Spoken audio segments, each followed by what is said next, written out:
হিসাবে বলতে এই বিচারটা টিকবে না যে ট্রাইব্যুনালে হয়েছে। আমার হলে এলাকায় ইলেকশন করতে উনি অত কঠিন কথা কয় কেন? আর এত চক্রান্ত, এত ষড়যন্ত্র একটা দেশকে নিয়ে ভালো লাগে না ভাই। আমি তো বিবেক দিয়ে কথা বলি, দেশটা তো আমি যারা সৃষ্টি করছে তার মধ্যে আমি ছিলাম। আরে আমি তো মরে যাব, আমি তো মুক্তিযোদ্ধা, আমি তো দেশের মানুষ, আমি তো পশুর ঘর থেকে জন্মগ্রহণ করি না, আমার তো বিবেক আছে। এই যে একটু আগে আমার এক সাংবাদিক বন্ধু, আমার একদম প্রিয়, নামটা তার নাইবে বললাম, হ্যাঁ আপনি কেন বললেন, হ্যাঁ কেন বললেন আপনি, হাসিনার সময় অন্তত দেশ ছিল। আমি এখনও সেই বন্ধুকে বলতেছি, সাংবাদিক বন্ধুকে, আপনি অত্যন্ত সিনিয়র এবং আমার প্রিয়, আপনাকে বলতেছি ইয়েস, হাসিনার সময় গণতন্ত্র ছিল না, ফেসিজম ছিল। হাসিনা ইলিয়াস আলীর মতো মানুষকে গুম করছে, হাসিনা হাজার হাজার মানুষকে জেলখানায়, হাজার হাজার লাখ লাখ মানুষের নামে মিথ্যা মামলা করছে, হাসিনা শত শত মানুষকে হত্যা করছে, তার জন্য তার চরম শাস্তি হওয়া উচিত বিচারে। এই ব্যাপারে আমার কোনো অন্যায় আপত্তি কেন, এই ব্যাপারে আমি চাই প্রথম তার বিচার হোক, কিন্তু ভুল পথে তার বিচার হবে ওইটা আমি ডিফার করি। ভুল পথটা হলো এই যে এই যে ট্রাইব্যুনালটা তারা করছে, এই বিচারটা তো টিকবে না। আমি আইনজীবী হিসাবে বলতেছি, আমি বিএনপি নেতা হিসাবে বলতেছি না, আমি সিনিয়র অ্যাডভোকেট হিসাবে বলতেছি এই বিচারটা টিকবে না যে ট্রাইব্যুনালে হয়েছে। কারণ এই ট্রাইব্যুনালটা গঠিত হয়েছিল 73 সনের আইনে আলবদর রাজাকার, আল শামস এবং দালালদের বিচার করার জন্য, যারা এই দেশের মানুষ 30 লাখ মানুষকে হত্যার সহযোগী ছিল, 2 লাখ মা বোনের ইজ্জত নষ্ট করছিল, শত শত বুদ্ধিজীবী হত্যা করে বাঙালি জাতিকে মস্তিষ্ক শূন্য করছিল, তাদের বিচারের জন্য এই যুদ্ধ অপরাধ ট্রাইব্যুনালটা হয়েছিল। সেই ট্রাইব্যুনালে এখন শেখ হাসিনা হলো গণতান্ত্রিক আন্দোলনের পরাজিত ব্যক্তি বা দল। গণতান্ত্রিক আন্দোলন আপনি এটাকে গণভ্যুত্থান বলতে পারেন, কিন্তু এটা কোনো কারণেই যুদ্ধ না।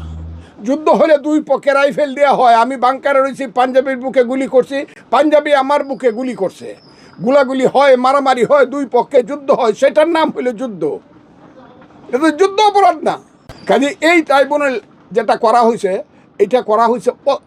এইটা নির্মোহভাবে করা হয় নাই, নিরপেক্ষভাবে এই ট্রাইব্যুনাল। এবং এই ট্রাইব্যুনালে যুদ্ধ অপরাধীদের বিচার হয়েছে 71-এর, এই ট্রাইব্যুনালে বর্তমান অপরাধীদের বিচার হইতে পারে না বলে সবাই মনে করে, আইনজীবী এবং যারা কথা কয় না হাততালি দেয়, তাদের মনেও আছে যে এই ট্রাইব্যুনালটা ঠিক হয় নাই। 1, 2 হলে এই ট্রাইব্যুনালে যিনি প্রসিকিউশনে আইনজীবী আছে, উনি যুদ্ধ অপরাধীদের পক্ষের আইনজীবী ছিলেন। এখন আবার উনি আজকের যে অপরাধী যারা, তাদেরকে সাজা দেওয়ার জন্য প্রসিকিউটর হয়েছে। হ্যাঁ, তুমি হইলে বরের পিসি কনের মাসি, বরের পিসি কনের মাসি হয়ে তো একটা বিচার হইতে পারে না। সে তো রাগ বিরাগ অনুরাগের বাইরে যাইতে সংবিধানের ঊর্ধ্বে, সংবিধানে যে কথাটা আছে সেই কথাটা সে রক্ষা করতে পারবে না, যে লোকটা প্রসিকিউটর হবে সে হবে একদম নিরপেক্ষ। সে নিরপেক্ষ হয় কেমনে? এই ছেলেটি তো, ওই যে আমি তাকে ছেলেটি বলতে পারি না, আমার বন্ধু, সে যদিও বয়স আমার 15 বছরের ছোটো, এই যে যিনি এখন তাজুল ইসলাম, জনাব তাজুল ইসলাম, উনি তো শিবিরের কর্মী, উনি তো শিবিরের রাজশাহী ইউনিভার্সিটি যারা হত্যা হয়েছে দুই পক্ষে মিললে উনি খুনের আসামি, ওই খুনের আসামি 81, 82, 83 ওই সময়ের খুনের আসামি। এবং উনি যাদেরকে নিয়ে বিচারে প্রসিকিউশন করলো সব শিবিরের কর্মী, এরম চিনি তো সবাইকে। তাইলে কি বলবো আমি, যে উকিলের নামে শিবিরের লোকজন বিচার করলো কাদের? ওই যারা পালায়ে গেছে তাদের, যারা এই দেশে স্বৈরতন্ত্র এবং ফেসিজম কায়েম করছিল তাদের। আমি বিচারের ব্যাপারে আমার কোনো কথা নেই, কিন্তু এটা প্রশ্নটা কি উঠবে, এই প্রশ্নটা এখন না হোক, এই যে যদি 26 সনের 12ই ফেব্রুয়ারি ইলেকশন হয়, এমনকি যদি বিএনপিও ক্ষমতায় যায়, জনাব তারেক রহমানও যদি প্রধানমন্ত্রী হয়, তখন তো কোর্টগুলা গণতান্ত্রিক হবে, গণতান্ত্রিক আন্ডারে কোর্টগুলা চলবে। তখন তো রিট বেঞ্চগুলো আসবে, রিয়েলভাবে রিট বেঞ্চগুলো আসবে। রিট বেঞ্চে গিয়ে যদি তখন প্রশ্ন করে কেউ যে মাই লর্ডে, এদের যে ফাঁসি দেওয়া হয়েছে যেই কোর্টে, সেই কোর্টটা গঠন প্রক্রিয়াটা ঠিক ছিল না বেঠিক ছিল। এবং আমি নিশ্চিত, আমি যতটুকু আইন লেখাপড়া করছি, আমি বিএনপি হিসাবে কইতেছি না, নেতা হিসাবে আইন লেখাপড়া করছি, আমি নিশ্চিত এই প্রশ্নটা উঠবে। এবং যদি রায় দিয়ে দেয় কোর্ট, এই হাইকোর্ট, যে ওই কোর্টটা সঠিকভাবে গঠন করা হয়নি, এবং এটা যদি সুপ্রিম কোর্ট যদি বা অ্যাপিলেট ডিভিশন যদি এটাকে ওন করে, ইয়েস এই কোর্টটা সঠিকভাবে গঠন করা হয়নি, তখন কি হবে? যাদেরকে আপনি ফাঁসি দিলেন তখন তো বলবে যে কোর্টই তো সঠিক ছিল না, তার রায়ের কি মূল্য আছে? আমি বলতেছি এই কথাটা কইলেই কয়, ওই যারা আমার এলাকায় ইলেকশন করতে উনি অত কঠিন কথা কয় কেন?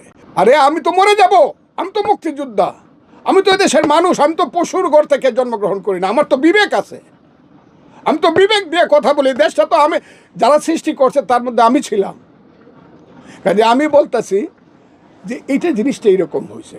অহন যদি তারা শেখ হাসিনাকে ভারত থেকে ধরে না ফাঁসি দিতে পারে, আমার কোনো আপত্তি নেই, আমার কেন আপত্তি থাকবে, দেখ দিকে ফাঁসি। কিন্তু এটার সাথে আমি একমত হব না, অন্তত কোর্টের কনস্টিটিউশন যেটা করছে, কোর্টটা যেভাবে গঠন করছে, এটার সাথে আমি একমত হব না।